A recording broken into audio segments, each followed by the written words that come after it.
One of the biggest myths I'd like to dispel is that people with schizophrenia are violent. So Hmm. the stats are 2% of the general population is violent, and that doesn't mean they're all murderers. Excuse me. It's the rate of homicide in Canada, I believe, is one per 150,000 people per year. So it's pretty darn low. The rate of violence of 2% of the population, that they say violence is actually hard to define, or it could be kicking, biting, scratching, psychological violence, bar fights. It's really quite involved, different kinds of violence. Hmm. But people with schizophrenia have the same rate of violence, 2%. For the most part, we're very just placid people.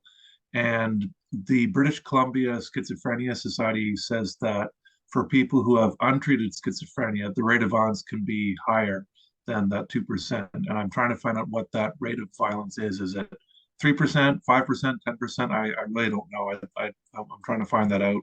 Hmm. So, but uh, but overall, for the most part, there are schizophrenia affects 1% of the population. So that's what, 78 million people worldwide. Yeah. And so there are millions of us out there who aren't violent. We're very placid people.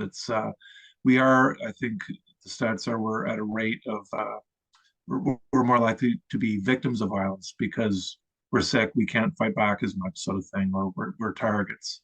Yeah. So I definitely felt that. I often felt like I had a target on my back, and I did not like that feeling. I felt like if something happened, I didn't have the strength or confidence to fight back.